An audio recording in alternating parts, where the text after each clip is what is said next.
Computer on. We go for launch. 5. Quiet, numbskulls. I'm broadcasting. Anything can happen in the next half hour. 4. My friend, we cannot keep this a secret any longer. This whole thing is insane. 3. Quiet, please. I am analyzing. Where's the kaboom? 2. There was supposed to be an earth-shattering kaboom. 1.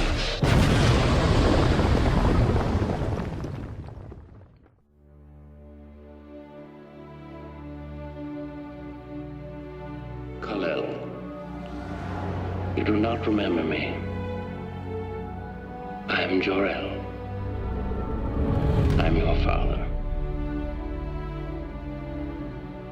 Even though you've been raised as a human being, you are not one of them. You have great powers, only some of which you have discovered. If a man gets older and he thinks very differently and things get very clear. And there's one thing I do know, son, and that is you are here for a reason.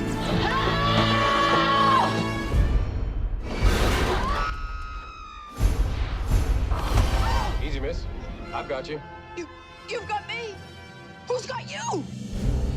We're sitting on top of the story of the century here. Who are you? A friend. You are revealed to the world, but you still must keep your secret identity. Why? Your enemies will discover the only way to hurt you by hurting the people you care for. I don't know who you are. Just a friend from another star.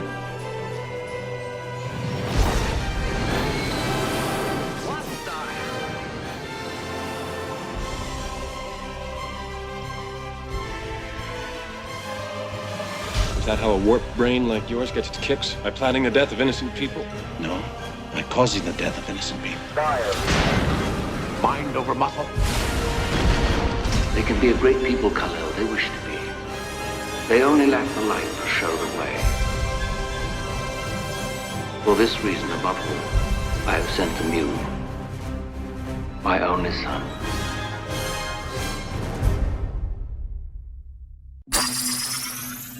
Greetings, my fellow galactic travelers, and welcome back to Planet 8.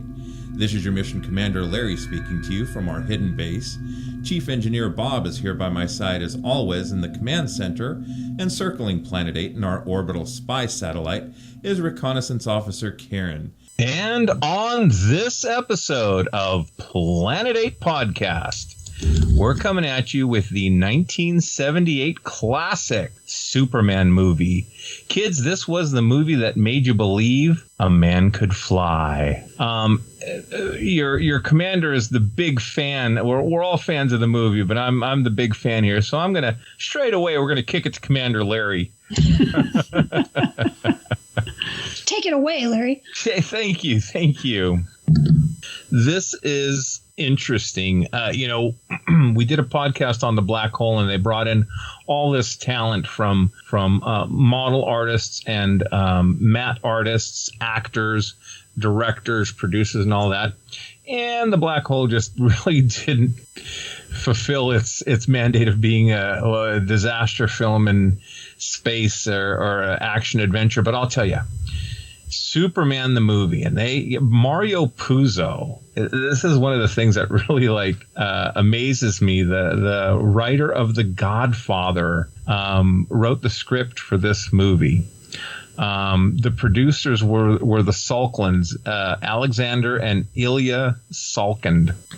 And I'm not sure the ins and outs of how they got the rights to Superman, but they were able to work with Warner Brothers. They got Dick Donner on here to direct.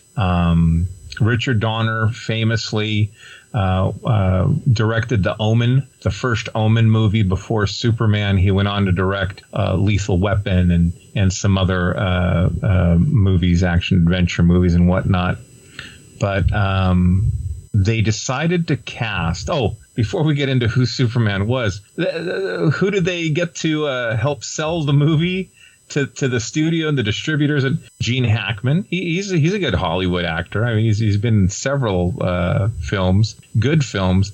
But Marlon Brando. Do either of you know, was it Mario Puzo who helped them get in contact with Brando? I think they did, but in one of the specials I had watched, Mario Puzo had like a 500-page script. This thing was like 2 phone books sitting on top of each other. Right. And it was very 66 Batman campy. And they basically did not use much of it. And it was Tom Mankiewicz? That came in and rewrote the whole thing into what we had in 1978. But, you had the Mario Puzo name on there, which is probably what helped attract Marlon Brando. But he also got like over $3 million to do about a week's worth of work on Superman. So that had a lot to do with it too, I think. And a cut of the profits too. I mean, Brando was getting a sweet deal for doing very little work. And I don't know if it's true or not, but supposedly when he first started talking about the role of Jor-El, he proposed that instead of being on screen, they could just use his voice and they could film a bagel or some other object and have it be Jor-El. And they said, no, we really need you, Marlon. You're so magnificent. Oh, yeah. Or just get an actor who can actually pronounce Krypton. Krypton.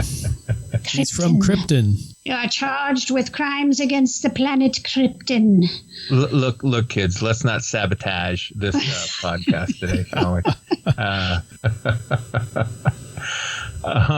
Larry is not going to let us criticize. No, criticize. The sabotage is the way that Bill Shatner pronounces please, sabotage. Don't correct me. It disgusts me.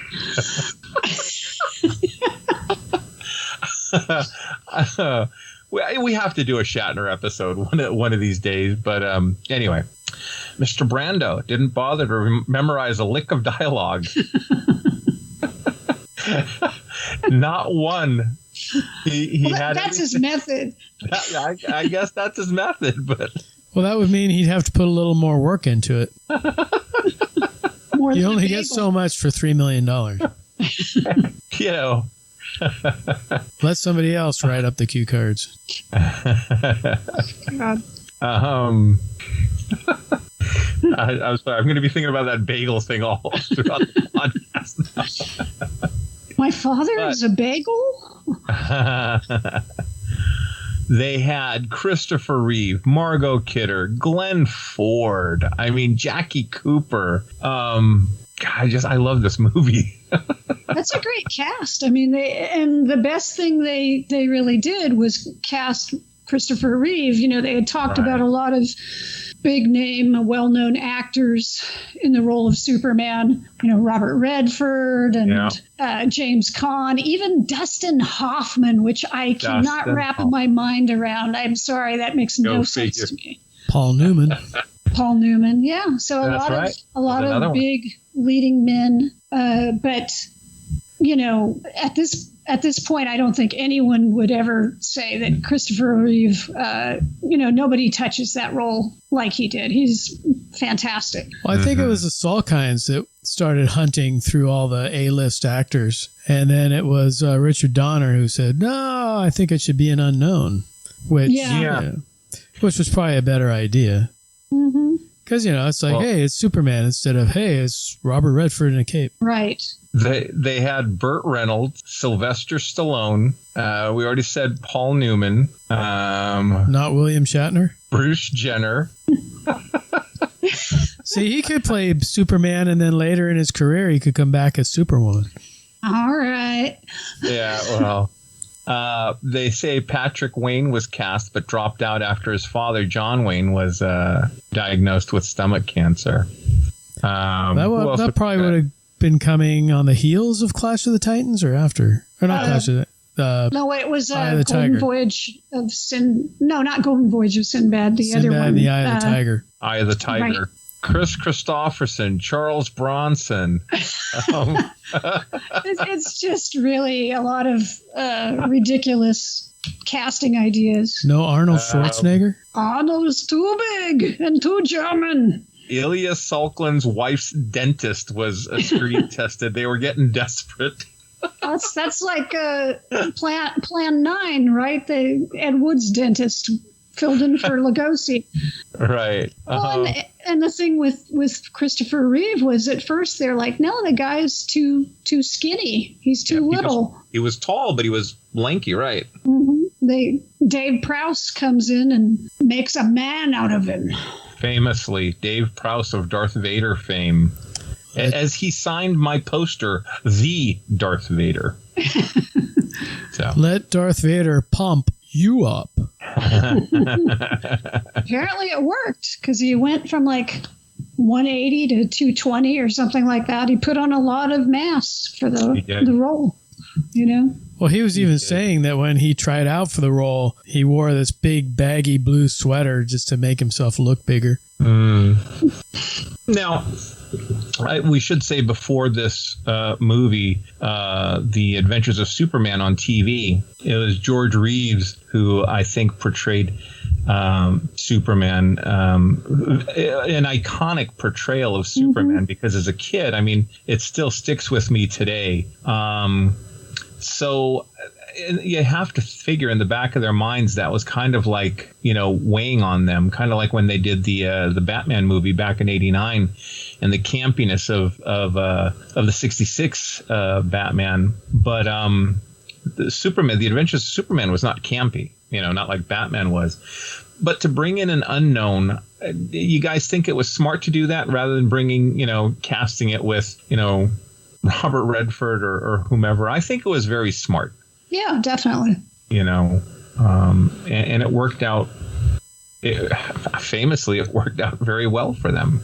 I mean, they put a lot of great actors around him, so you still had the draw of, you know, Gene Hackman and Marlon Brando and all those folks. And Ned Betty, let's not forget, God rest the in late peace. Ned Betty. Yeah, he recently passed.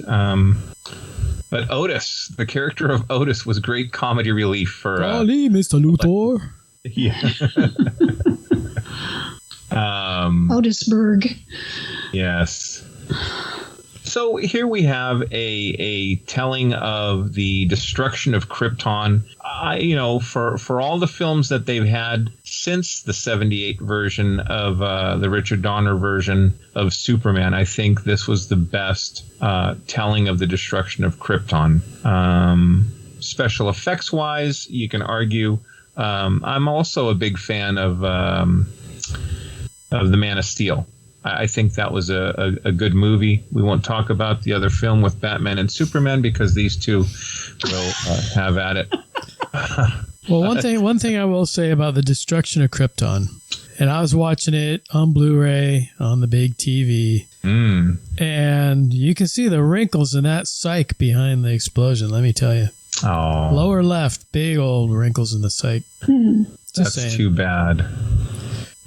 It's, well, you know, it's a testament. They didn't think technology would be such that we'd be able to see all that stuff. That was like watching the Bride of Frankenstein, and you can tell when Frankenstein's out in the forest and they're hunting for him. It was basically a drop cloth in the back painted. With clouds and or famously Leonard Nimoy's Spock ears in the original Star Trek, and you can see where the spirit glue in some parts put the ears on them. Well, I think. Go ahead, Walker. I'm just watching it again. I was struck by how much emphasis there was on making, you know, an analogy to Jesus, because, you know, Jor-El talks about, you know, how Kal-El Superman is there to, you know, kind of lead the humans to a better way. And he talks about, you know, I've sent my only son.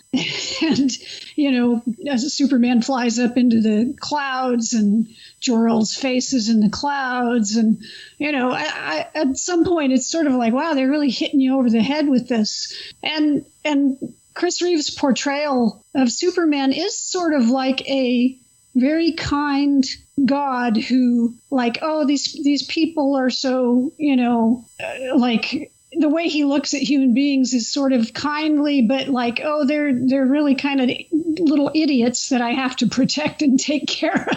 I don't know that he idiots, but that we kind of don't really, we're not mature enough as a species yet to like take care of ourselves. Like he's beneficent towards us, but he's clearly far beyond us in many ways, As most aliens that came to Earth, even E.T. Oh my goodness, let's not go there.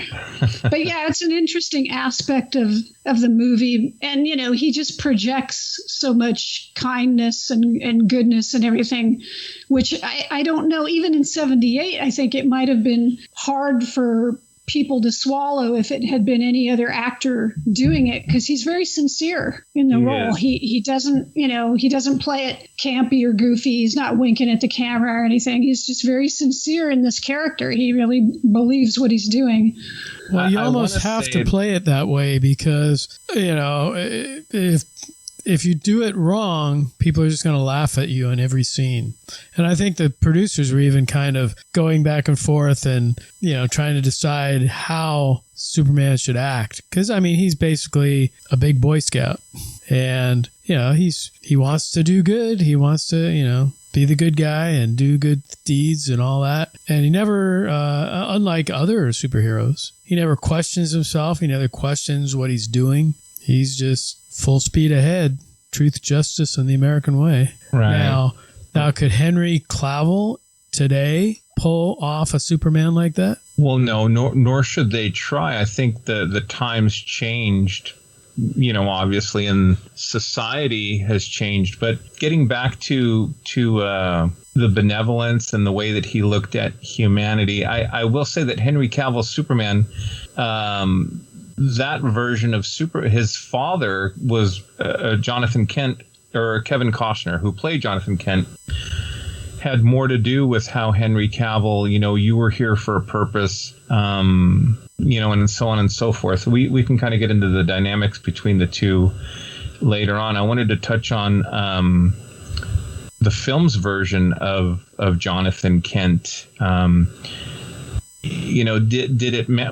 Well, there have been many tellings of Superman, and some he's good, some he's bad, some he's Russian. But in this film, he winds up in Smallville, and his Ma and Pa Kent raise him, on the farm and give him his values. Obviously, later in life, he meets Jor-El, and Jor-El, fills him in on all this other kind of stuff. But don't you think that it was, his parents that kind of helped him become who he, whether it was Clark or Superman? Well, I think most parents do, for the most part, with everyone. So, of course, especially like at Smallville, it's not like a big city where, you interact with a huge populace. You're pretty isolated. So, your parents are pretty much your world until you get to a certain age, maybe go to school and learn things there. But even at school, he was kind of isolated. Yeah, he couldn't play football, and so he kicks the football and like flattens it while they drive off, with Lana and the other kids, and Clark was left. And then the only criticism I have for this film is Clark running alongside the train. Oh, glide running? Yeah, I wish they would have cleaned that up somehow in one of the reissues, but hey, Yeah, it's interesting. In one of the behind the scenes documentaries, they were talking about the different things they tried for the running effects. And one of them was a blurring effect. And I actually think that would have been more effective than what they wound up doing, which was having the guy suspended on wires from a crane that was running alongside the train. Because, you can tell the guy's just like sort of running normal speed, suspended. He's never touching the ground. And you're like, there's no way if he's running at that pace, there is no way he's running as fast as the train. Yeah. It's one of the least convincing effects in the film. Yeah. I think the blur effect would have probably been much better. Well, they were putting all their efforts into making him fly, not making him run. Yeah. True. And you got to admit the flying effects and the wire work and all that were pretty amazing because you didn't have digital effects back then. You just had, you had to suspend them by wires and, have a wind tunnel where the cape's blowing and, lift him up and down with Lois in his arms and all that. I've got to say the flying is superb, and I was struck by that watching this movie again after many years. I get a feeling from Superman flying in this that I don't get from any Marvel film. And what it is sort of a majestic feeling, that his flight is really beautiful and sort of just, I don't know what the word is, grand. Like it's very fantasy like, whereas, I enjoy the Marvel films. I'm a Marvel person. I grew up reading Marvel comics and, I enjoy seeing like Iron Man fly and stuff. But it seems very grounded in realism. And it's almost like watching Iron Man fly is almost like watching a jet fly or, any of the characters. It's very realistic. Whereas Superman flying, when he suddenly just takes off, his feet just leave the ground and then he's like flying in space and stuff. It really has almost the same sort of magical effect as a lot of like the old Harryhausen movies, or it tickles a part of my brain, I guess. I don't know. That's just like, oh, look at that. Well, I agree. If you look back in that era, special effects in the 70s, obviously they were practical effects, but you were kind of bridging the gap between cheap effects and the CG and whatever of today. And I think it was like a perfect balance. And they all kind of have that look. And I kind of noticed it in Superman, whether it's Superman or Star Wars or even Logan's Run. I mean, you've got that kind of, maybe it's the film grain, but you have that sort of unpolished look that actually makes it look better than clean, stylized CG. Mm-hmm. They had mentioned this in some of the documentaries, that the flying was obviously the gimbals and the rigs and everything, but it was Christopher Reeve who would, kind of tilt his body a certain way, or, kind of move his right hand a certain way, his back foot as he landed, or whatever. And the first time he takes off into flight from the fortress after he becomes Superman, goes from Clark to Superman with the suit and everything, and he kind of does that like tilt to the right or to the left, and that John Williams Superman, ba, ba, ba, ba, ba, ba, ba, and that leads to that majestic feeling that you spoke of, Walker. I agree with you 110%. I mean, that is just like, and I love the Marvel films, don't get me wrong, from the Guardians to Thor to Captain America. I love Winter Soldier, I think, is one of my favorite Marvel films. But none of the DC films, none of the Marvel films ever captured that majesty of Superman initially taking flight. Mm-hmm. There's another part, too, that's very special to me that you don't really see in any of the other superhero films. But yeah, it's just something where, it really took you into the film. And God bless John Williams. I mean, that Superman music is as iconic to me as anything that he did for Star Wars, Jaws, all that stuff. Well, much like Jaws, he also had a build-up part. Yes, because it's always a dun dun dun dun dun dun dun dun dun dun dun dun, and it's like building and building and building. And he was saying that the first time he came up with that was when Christopher Reeve is running towards the camera, and it's like the dun dun dun dun dun dun dun dun dun dun dun dun dun dun, and then he pulls his shirt apart, and there's the S, and it's like dun dun dun dun, and then it goes into the big crescendo. Mm-hmm. And let's make sure we enunciate. Bob said the letter S, not his ASS. So the sign of hope, was that? Yeah. It's a frickin' S, people. Come on. But yeah, that first scene you were talking about, he's in the Fortress of Solitude, and he actually takes off slowly and flies towards the camera. And then, he does that bank. Yeah. Where he banks and goes off the right side of the screen. And definitely Definitely cool. Because, I mean, that was their whole tagline, right? You'll believe a man can fly. So, they had to come through with that at least. They had some fun with it, too. I mean, that scene you were describing, Bob, about him, racing across the street, opening his shirt, showing the emblem, the S. He goes to look for a phone booth, and there's just one of those little pop-up phones, with the little barrier around the top part. There's no phone booth. So he has to run across the street. He goes into what are the rotating doors in a hotel? Revolving door. Right. Yeah. Goes to that really fast. Yeah. Well, of course, the best part of that is when he comes out in his suit and there's a gentleman there. I won't say what his profession is, but it rhymes with blimp. And he's like, "Whoa, Jim, that is a bad outfit." Woo! It's almost like Ric Flair. Excuse me.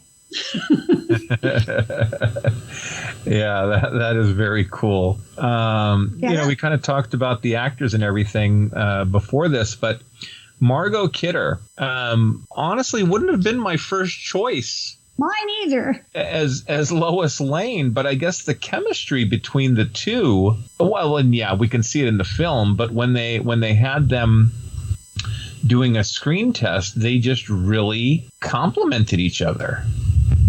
And it shows in the film, too. I mean... Yeah, I would... I don't think I would have... if you just showed pictures of actresses, I don't think Margot Kidder would have been my first thought for a Lois Lane. But you're right. The way that she and Christopher Reeve played off of each other was just perfect. They have a perfect flow. And you completely buy that they are interested in each other, that, that there's a chemistry there. So... Yeah, definitely. Well, Margot Kidder even pointed out in an interview that, like Superman and Clark Kent, he's acting as two totally different people. Well, if you look at Lois Lane, when she's with Superman, she's like this coy schoolgirl with a crush. But when she's with Clark, she's take charge and, full speed ahead and totally different personality. She just melts in front of Superman, but she takes charge in front of Clark Kent. Yeah, that's a good point. But I think, I think Christopher Reeve, I think the one scene that really shows his acting ability and the difference between Superman and Clark is when he's in Lois's apartment. Right. Oh, and he's about to tell her, and he takes off the glasses and he starts standing more erect and straight, and you can see this confidence in his face. And then she comes back and he puts the glasses on and he's all, meek and mild again. And, there was not practically one word said, but just his mannerisms, his expressions totally told the story. Exactly. So well done. I mean, I remember that scene when he just kind of bent back, hunched over again, like, "Oh, hello, Lois. Oh, golly," Yeah, he would completely change his posture, even his face, kind of the way he held his face. It was just brilliant the way he did that. And you could really see maybe somebody could see pictures of both of them and not put it all together, Well, I think it's more, and it always has been, even back to George Reeves, the mannerisms, the meek, the mild. Mm-hmm. Although George Reeves' Clark Kent was not bumbling, and I was going to say, he was pretty straightforward, but the whole idea is that, you have to portray Clark Kent in a way that people would say, oh, even if they look alike, and say, oh, there's no way this guy could be Superman. Right. Clark, he played along the same lines as Jimmy Olsen for me in this film. Gosh, Mr. Kent, oh, Jimmy, little too much bumpkin, too much Smallville, but hey, it worked. It showed the difference between Clark and Superman. It's just a shame to me that they weren't able to capture the magic in the first film in the other films. We won't really get into the other films tonight, but it's just a shame, especially the later films. Well, I mean, the interesting thing was they shot Superman and Superman 2 simultaneously. Right. Yeah. And so, they were like, they'd be doing a Fortress of Solitude with just Christopher Reeve, and then they'd bring Gene Hackman in, and then they'd bring in, General Zod or whatever. And they were doing that up until the point where they were running out of budget. And then they kind of put Superman 2 aside and finished up Superman. But yeah. Budgetary reasons. And what was really crappy was then after Superman premiered in December of 78 and was a hit, then they decided to go ahead and finish off Superman 2, but they fire Richard Donner and then hire Richard Lester to finish up the film. And that was Richard Lester of Hard Day's Night fame. If he can direct the Beatles, he can direct Superman, right? Yeah, it's just, I know that Donner and the Salkinds did not see things eye to eye. And of course, there were, budget overruns and time overruns. But it just seems like, hey, this is the guy who got you, to the finish line with number one. You might as well stick with them. But I guess they didn't. I don't know, maybe they just had enough or whatever and decided, screw you, we're going with somebody else. But, the cast and the crew, the interviews that I've seen had nothing but good things to say about working with and for Richard Donner. Yeah. And what he brought out of the actors and, the special effects. I mean, everyone, he was the director on that film. He was experienced. And, they all say good things about him. And they were shocked when they were told he wasn't going to come back because he didn't really air his laundry out, with the cast and the crew. They'd hear things and they'd see things and, figure, okay, well, maybe that blew over. But, Richard Donner was actually the second pick. The original director of Superman was going to be Guy Hamilton. Right. Who basically is running he and Barbara Broccoli are running the Bond franchise now. But he was the original director. And then I think they changed. I think they went from somewhere else. They decided to go over to Pinewood Studios, and he was stuck in Italy or somewhere and couldn't do it. And that's when they brought Richard Donner in. Well, and again, I think Donner did a great job on the film, great job with the cast and the crew. Just a little plug, if you guys haven't had a chance to look at the Donner cut of Superman 2, I recommend it. Anyway, if you get a chance, watch it. We'll focus more on this film. Here's a question for you guys then. Did you watch the theatrical version of Superman, or did you watch the extended version? Both. Wow. That's dedication. Holy cats. I watched the theatrical, but I did watch one scene from the TV version, which is when Superman breaks into Luthor's hideout. Which is actually much better in the extended version. Oh, yeah. Because you get, they shoot him with bullets and hit him with fire and everything else. And in the theatrical version, he just kind of like drops into the sewer and pops through the wall. Here I am. Yeah, all those booby traps he set for him. Yeah, which kind of makes me wonder why they cut that out. It's like, hey, there's more excitement in this film. Yeah, I'm sure it was just a time consideration, but it makes much more sense why he's so PO'd when he finally gets in and confronts Luthor, because in the theatrical version, he just sort of drills through the sidewalk and then kicks in a door and he's all pissed off. And it's sort of like, wow, why is he so steamed? He's. But then if you watch the other version, it's like, oh, yeah, okay, now I get it. I was going to say the scene where he drills into the ground to get to Luthor's lair. I mean, that's just old school cinematography, no CGI whatsoever. Some people think it's hokey as all heck, but I really like that. I mean, him holding up the train track as the earthquakes are coming out, he stops the train from going. All that stuff is just even when he's flying around the core of the earth, putting the magma and the rocks back in, place. That's the thing. Like, if you look at it in the first movie, he doesn't have any physical altercation really with anybody. It's all him like saving people from disasters, either man-made or, natural, however you want to look at it. It kind of ties into the whole disaster movie craze of the 70s. Good point. Because like he saves the kids off the bridge, he builds back the fault, he saves the Jimmy from the dam and all that. He's knocking the rocks in to stop the water from flooding the town. I mean, it's always, to me, felt like they kind of put Superman in the middle of a disaster movie in that third part. And yeah, he doesn't, you have to wait until Superman 2 to get any fisticuffs. Mm-hmm.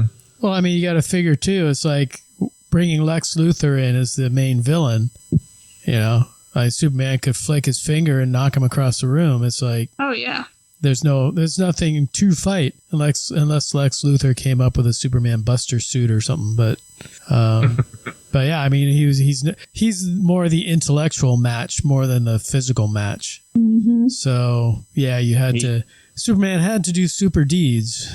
So to show his superness. That's right. He has to be super. But, hey, Lex figured out kryptonite was Superman's Achilles heel. So that brain was working.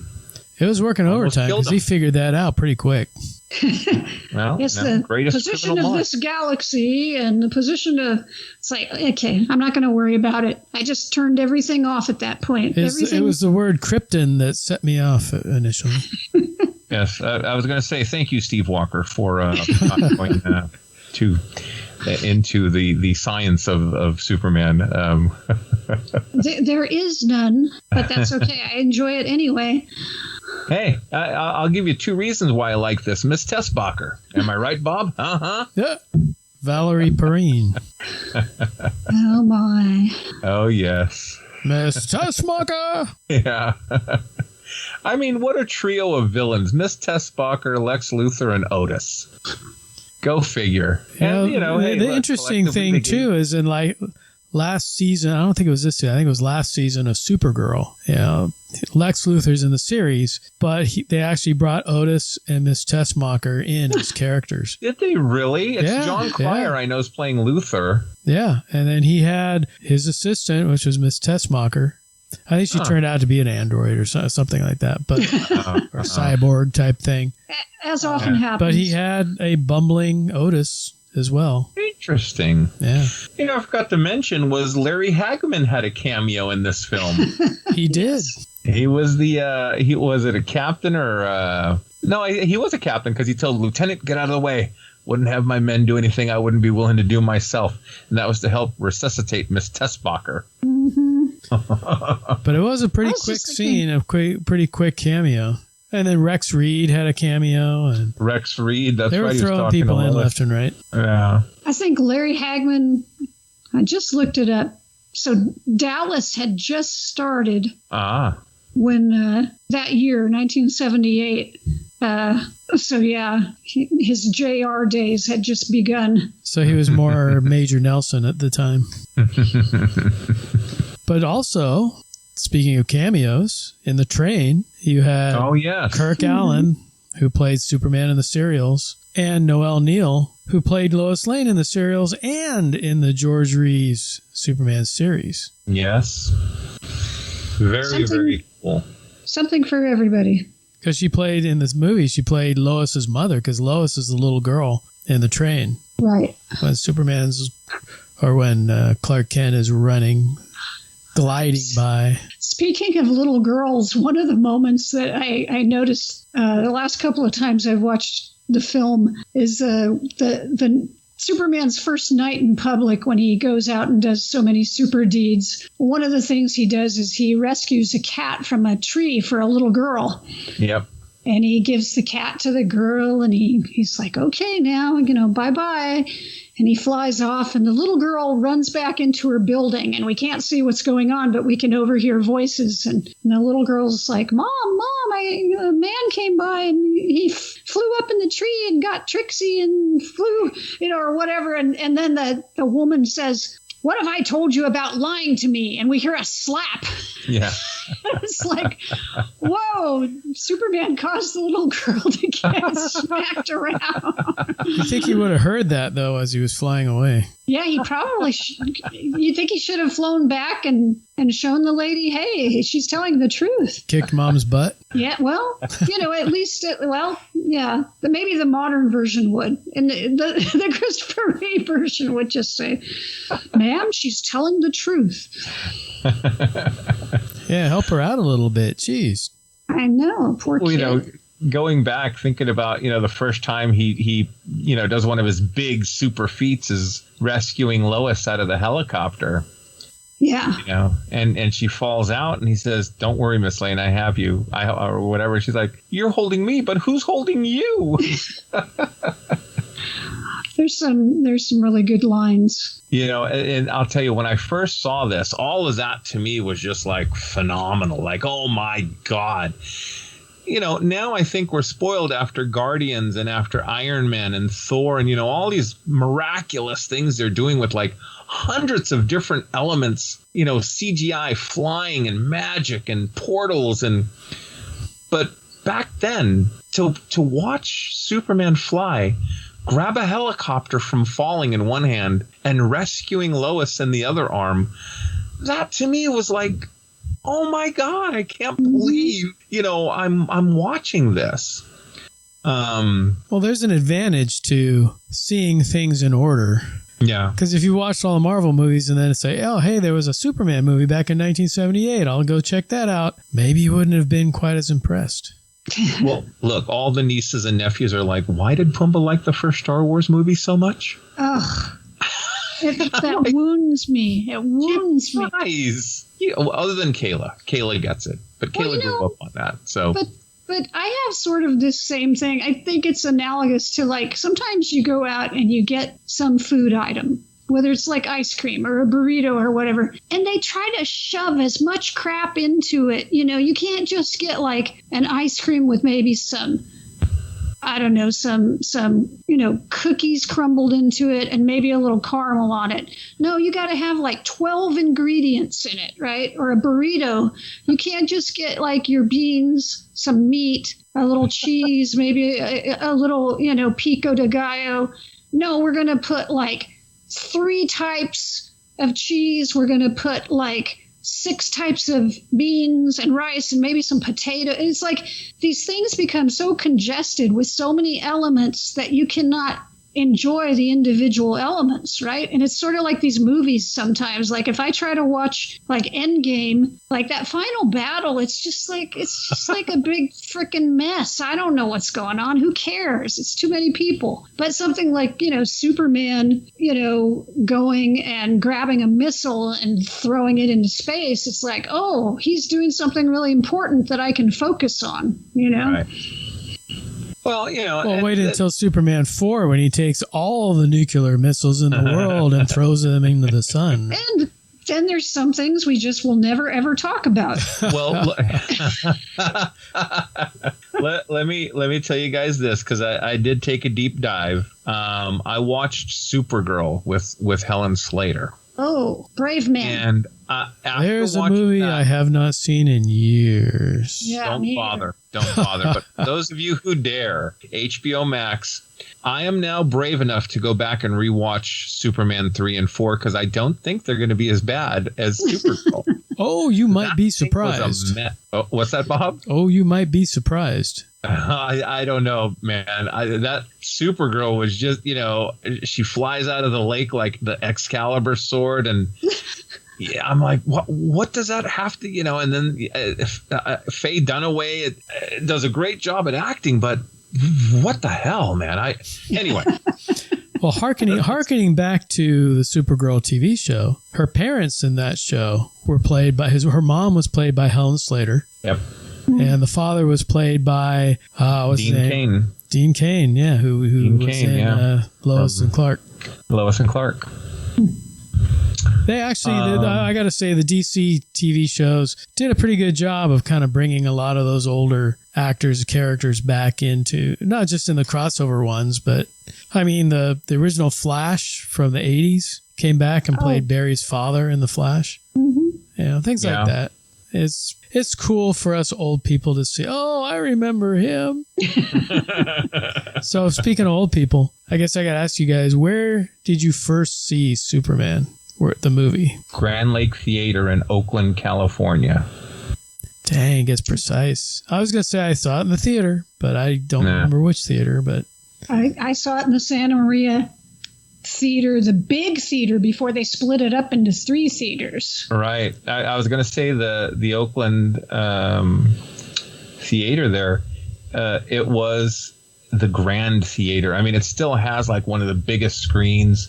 Huge curtain, had a balcony back in the day, but now the balcony's a separate. So the Grand Lake, and as you drive along the 580 freeway, you used to be able to see the grand sign all lit up, and it had like neon fireworks that would like pop up, and it truly was a movie palace. Bob, where'd you go? Well, Alan and Sean, if you're listening, bring all that back to the Grand Lake. Dude, tell me about it. Like I said, I do remember I saw it in the theater. I want to say it was probably on the big curved screen of the Hyatt Cinema in Burlingame. Oh, the Hyatt. See, I would have thought the Coronet, but yeah. Well, see, I grew up on the peninsula, so most of my movies were like at the Hyatt or the Manor or whatever, the Hillsdale Cinema. No. I pretty much stuck to the peninsula until, I got a little older, and then I'd venture into San Francisco and wherever the cool movies were showing. Yeah, back then we had to walk over. Well, we didn't have to, but we could. We walked along the lake, and back in those days, we had to crawl on our bellies. We swam through the crocodile-infested waters of Lake Merritt, and I'll tell you. Now it's infested by other things. They were just crackheads and pimps, but hey, it was the 70s, so. Cocaine is a hell of a drug. Yeah. I tell you, good times at the Grand Lake. So I have a Grand Lake story. I don't know if we should shoehorn it in or not. This is a Superman episode. Yeah, that's true. I'm just saying. I'll make it quick. We were at the Grand Lake, a bunch of us, to see Cloverfield. And everybody was kind of worried about getting motion sickness watching the movie. And so, some of us sat back, some of us sat up towards the front. The only person who got motion sickness was Webster Colcord. The man who was working on effects back then. And still is. But out of all the people that could have gotten the motion sickness from the film, it was Webster. A big screen, too.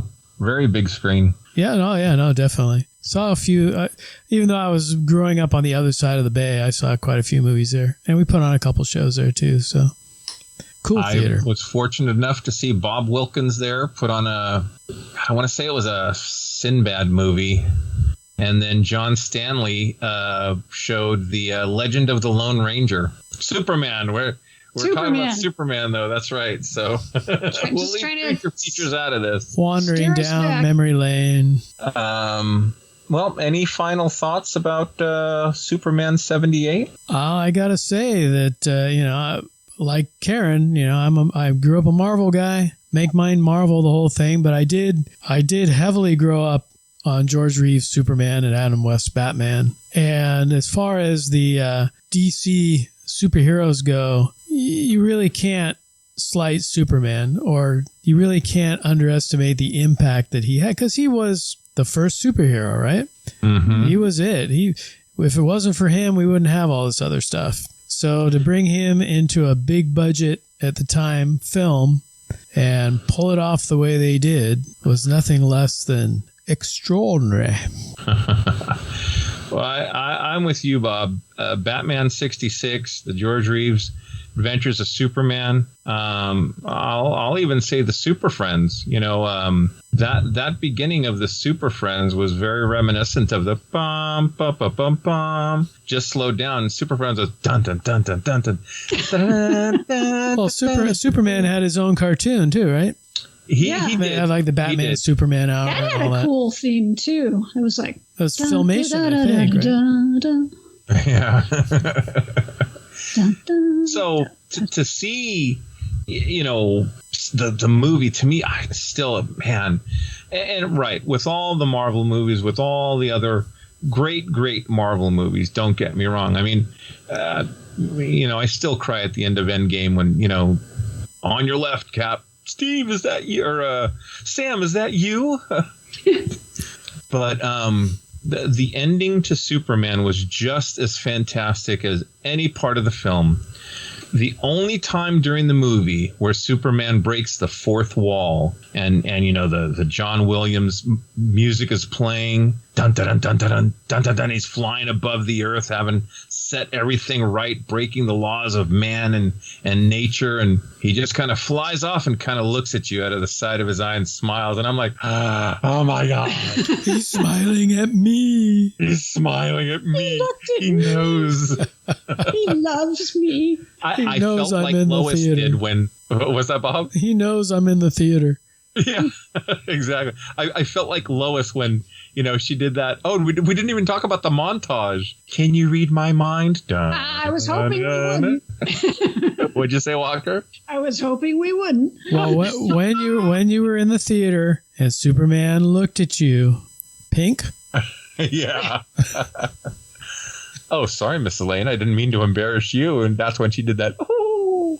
So. Well, I think it's a testament to the quality of the film and to Christopher Reeve and his portrayal of Superman that even today, when you talk to people about, oh, hey, what are the top superhero films of all time? This film will consistently show up on people's lists. If you're talking to people, obviously a lot of people, our age, but I see it pop up with younger people too. And I think it's a powerful film still. It's a very lighthearted film, especially compared to a lot of the stuff that comes out now. But again, it's something about that fantasy, the majesty, all of that really comes through and is still there with the film even today. Well, there's something to be said about a superhero who wants to be a superhero. Mm-hmm. Right. Like unabashedly, not questioning it. I'm here to do good. I'm here to help people. And, that's just the way it is. And until Superman 2. Well. And then in Superman 2. But he learned his lesson. He got led off the tracks by a skirt. Exactly. Again, if you guys haven't seen the Donner cut of Superman 2, I highly recommend it. What else about Superman? The music, the actors, the director. Beautiful film. It's going to be interesting, guys. I'd like, hopefully before the end of this year, I know we just did our top 10 sci-fi movies and it killed us to narrow down the thousands of sci-fi movies that we like to just 10. It will be interesting to see. I think you all know where Superman's going to be on my list, but it'll be interesting for me to see where Superman lies on the Chief and Walker's lists. Which lists? I'm saying before the end of this year, I hope to do a top 10 superhero list. Superhero list. Yeah. We did our sci-fi list. I'd love to do a superhero movie list, right? Film. Right. Because number 1 will be Superman, and number 2, is going to be Batman versus Superman on my list. I'll just put that out there right now. So our lists are going to be very, very different, my friend. I can make a whole top 10 list of just Ultraman movies. Oh. Maybe we should reconsider that episode. No, the only other thing I'll say is the movies, and this is in general, not just Superman, but they're all a product of their times. Yeah. And they're all influenced by what went on when they were being made. So you have to kind of look at them and take them in that tone. Now, if you get a movie like Superman or whatever that transcends that and continues to entertain decades later, then you have what you could consider a true classic. Yeah. Well said, Bob. Well said. Well, look, guys, that brings us to the censor sweep. And I was talking, yours truly has this episode censor sweep. I was talking with Bob and Karen before the show. I was going to showcase a Doomsday statue that I'd picked up on Sideshow. Not the $1,200 one. This is like the $200 one, but it's no longer available. So I didn't feel right putting it out there. So now it is a $1,200 one. What's that? It's no longer available, so now it is a $1,200 one. Well, I didn't look on eBay. I'm afraid it might be, and I'm not going to pick up what I'm sharing because it's. Oh no, you got to pick it up. You got to share it in all its glory. It's going to make lightning. Okay, well, I have the Hasbro version of Stormbringer. This is Thor's or Stormbreaker. Sorry, Stormbreaker. And I swear to God, this thing's like 4 feet tall. The axe hammer part of it covers my head. I mean, jeez. I think I just got a little shock touching this. It lights up quite nicely too. It does. I mean, I don't know how to make it stop, so I apologize.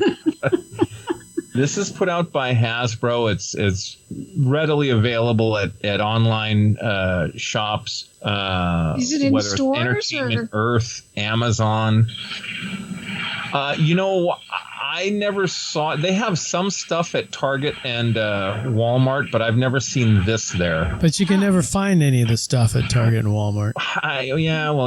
We have some friends that kind of case out the joints here in our area. So, but yeah, this one I got off of Amazon at a decent price. It's heavy. It's well made. The detail, Groot's arm or appendage, whatever he used to. Appendage. Be careful there. Now there's a hammer for you.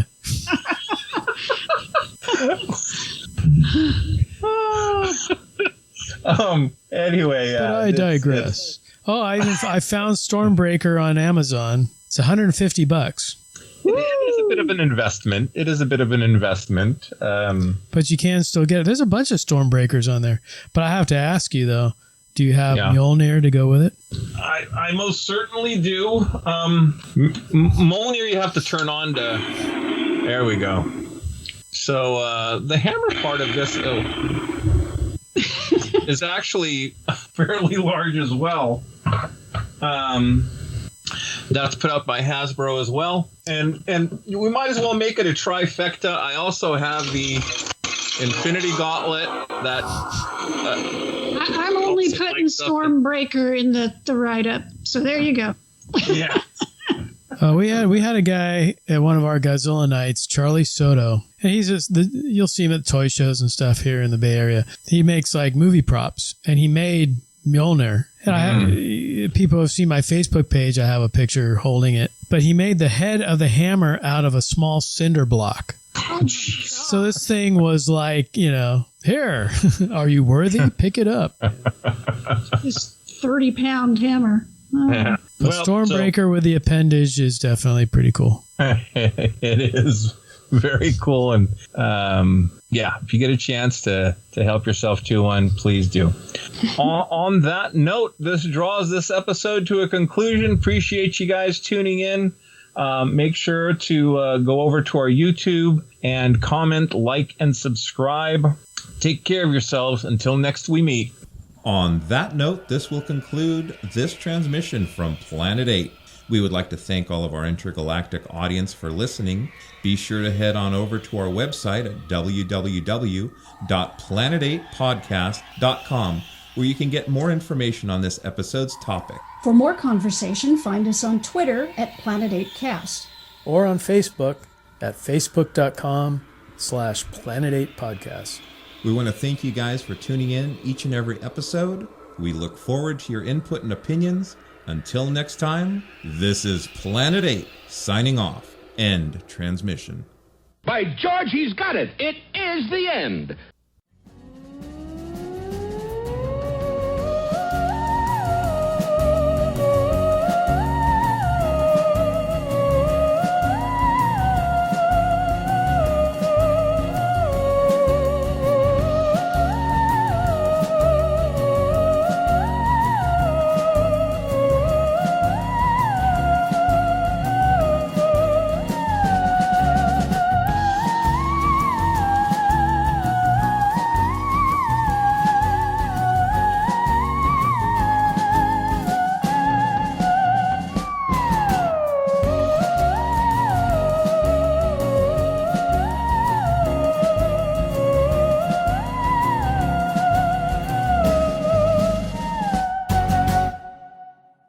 Why are you here?